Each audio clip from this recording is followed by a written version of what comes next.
राजूभाई नवघरे सेवा प्रतिष्ठानच्या वतीने खांडेगाव सर्कल येथे महाआरोग्य अभियान शिबिर संपन्न। तब्बल 4000 रुग्णांनी नोंदवला शिबिरामध्ये सहभाग। आरोग्य सेवा हीच खरी ईश्वर सेवा ही संकल्पना डोळ्यासमोर ठेवून वसमत विधानसभेचे विद्यमान आमदार राजूभाई नवघरे यांनी महाराष्ट्राचे उपमुख्यमंत्री तथा राष्ट्रवादी काँग्रेस पार्टीचे सर्वेसर्वा अजितदादा पवार यांच्या वाढदिवसानिमित्त तालुक्यातील सर्वच सर्कलमध्ये शिबिराचे आयोजन केले आहे। त्यानुसार आज दिनांक 10/8/2025 रोजी खांडेगाव येथे महाआरोग्य शिबिराचे आयोजन करण्यात आले होते। या शिबिरामध्ये तब्बल 4000 रुग्णांनी सहभाग नोंदवला। रुग्णांनी तज्ञ डॉक्टरांमार्फत तपासणी करून रुग्णांना आवश्यक त्या सेवा पुरवण्यात आल्या।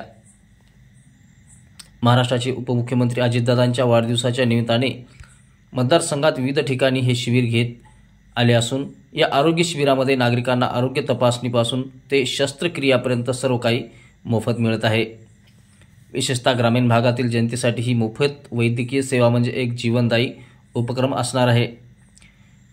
या कार्यक्रम प्रसंगी राष्ट्रवादी काँग्रेस पार्टी खांडेगाव सर्कलमधील सर्वच पदाधिकारी कार्यकर्ते आणि स्थानिक नागरिक मोठ्या संख्येने उपस्थित होते। खांडेगाव, रांजोना, अकोली, लोळेश्वर, रेऊलगाव, तोरावा, गणेशपूर, रोडगाव, फाटा, सतीपांगरा या सर्कलमधील कार्यक्रमासाठी उपस्थित असलेले वसमत कृषी उत्पन्न बाजार समितीचे सभापती तानाजीराव बेंडे साहेब, त्यांचे सर्व संचालक, पूर्णा सहकारी साखर कारखान्याचे सर्व संचालक, कार्यक्रमासाठी उपस्थित असलेले गौतमजी दवणे, या शाळेच्या मुख्याध्यापिका भोसले मॅडम, कार्यक्रमासाठी उपस्थित असलेले आमचे स्नेही डॉक्टर। शिबिर सुरू झालेले पहिलं शिबिर आसेगावला झालं। त्या आसेगावला सुद्धा कित्येक पेशंटनी या शिबिराचा लाभ घेतला। यामध्ये परभणी, नांदेड, हिंगोली येथून सगळेच डॉक्टर आलेले आहेत। आपल्या इथे एक मानसिकता झालेली आहे। आताच बोराडे सरांनी आपल्याला सांगितलं बाबा पॅरालिसिस झाला की आपण पेशंट सकाळी म्हणजे अर्धांगवायू झाला की त्या पेशंटला आपण सरळ कुठे घेऊन जातो, सुलतानपूर। पण आता खऱ्या अर्थानं डॉक्टर बोराडे सरांनी सांगितलं की पायाच्या नसा असतील, डोक्याच्या मेंदूच्या नसा असतील, या सगळ्यांसाठी आता नांदेडला आपल्यासाठी बोराडे साहेब उपलब्ध आहेत। तुम्ही आम्ही ग्रामीण भागातील माणसं आहेत। आपल्या इथं शेती पिकली, सोयाबीनच्या पैशावर, ऊसाच्या पैशावर, कापसाच्या पैशावर आपण सगळेजण इथं 10 रुपये सुद्धा आपल्या खिशामध्ये ज्यावेळेस फुकटचे येत नाहीत त्यावेळेस आपल्या महिला असतील, आपल्या इथले ज्येष्ठ मंडळी असतील, हे कधी आपलं दुखणं अंगावर काढत असतात पण कधी ते स्वतःहून दवाखान्यामध्ये जात नाहीत। जास्त झाल्यानंतरच ते दवाखान्यामध्ये जातात। पण त्यांच्यासाठी हे शिबिर आपण उपलब्ध करून दिले की ज्या आमच्या मायमाऊला महिला कधी नांदेड परभणीला हॉस्पिटलला जात नाहीत, मग त्यांना नांदेड परभणीची जी सुविधा आहे, हिंगोलीची जी सुविधा आहे ती आपल्या गावामध्ये भेटावी। त्यांना तिथं त्यांच्या आजाराचं निदान झालं पाहिजे।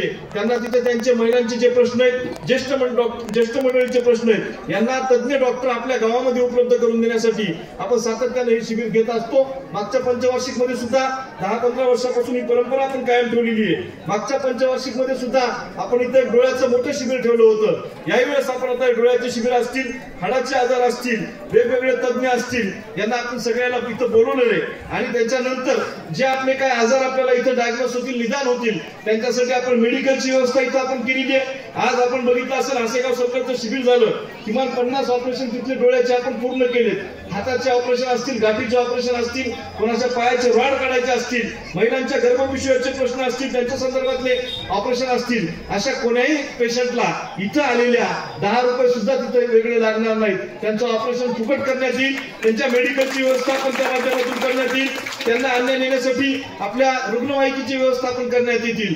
कारण हे सगळं करत असताना राजकीय लोकांना फक्त निवडणुकीपुरतं यायचं आणि निवडणुकीपुरतं मतदान मागायचं आणि निवडून आल्यानंतर तुमच्या आमच्या लोकांच्या काळजी सुद्धा केली पाहिजे। त्यामुळे उदाहरण आपण आपल्या मतदारसंघामध्ये राबवतोय। जवळपास 50,000 लोकांची पेशंटची तपासणी मागच्या काळामध्ये आपण मागच्या 5 वर्षामध्ये 8 वर्षामध्ये 10,000 लोकांच्या डोळ्याचे ऑपरेशन, महिलांच्या गर्भपिशवीचे ऑपरेशन असतील, आपल्या लोकांना कोणाला असाध्य आजार आता झालेले तुम्ही बघत असाल। या धकाधकीच्या जीवनामध्ये सुद्धा आपल्या इथं पेशंट कॅन्सरचे खूप मोठ्या प्रमाणावर सापडायले। हे डॉक्टर लोकांसाठी एक आव्हान तयार झालेलं आहे। आज आपल्या इथं या धकाधकीच्या जीवनामध्ये आणि रासायनिक पदार्थ आपल्या इथे शरीरामध्ये जास्तीत जास्त आपण खाण्यात येत असते। गहू आपण फवारायलो, आपण सगळ्या पिकायला फवारणी करायलो, भाजीपाल्याला सुद्धा फवारणी करतोय। त्यामुळे कॅन्सरचे पेशंट खूप मोठ्या प्रमाणावर राहिले। काही तज्ञ डॉक्टरचं असं मत यायले की 2040 पर्यंत 50% लोकांना हा आजार होईल, पण तो आजार कशा पद्धतीने रोखला पाहिजे, जर अशा कोणाला असं होऊ नये, पण झाल्यानंतर सुद्धा त्या पेशंटनं तिथं भिवून न जाता त्यांच्या तिथं काय काय उपाययोजना करता येतील त्यांना आपण आपल्या सेवा प्रतिष्ठानकडून मदत करतोय. आपण त्यांना मुंबई पुण्यासारख्या ठिकाणी जाऊन तिथं सुद्धा त्यांची राहण्याची व्यवस्था, खाण्यापिण्याची व्यवस्था आणि डॉक्टरची तिथं व्यवस्था करण्याचं काम आपण आपल्या सेवा प्रतिष्ठानच्या माध्यमातून ही सगळी प्रक्रिया चालू आहे. त्यासाठी राष्ट्रवादी काँग्रेस पक्षाचे कार्यकर्ते रात्रंदिवस झटत आहेत, आमच्या सेवा प्रतिष्ठानचे कार्यकर्ते रात्रंदिवस झटत आहेत. गावोगावी कार्यकर्ते तयार करण्यापेक्षा आपण सेवा दूत म्हणून काही कार्यकर्ते तयार करतोय, आरोग्य दूत म्हणून तयार करतोय. आताच आमचे प्राध्यापक हेगडे सरांनी सांगितलं त्या पद्धतीनं फक्त आपण समाजाचं काहीतरी देणं लागतो आणि ते देणं फेडण्याचं काम या आरोग्य शिबिराच्या माध्यमातून होत आहे.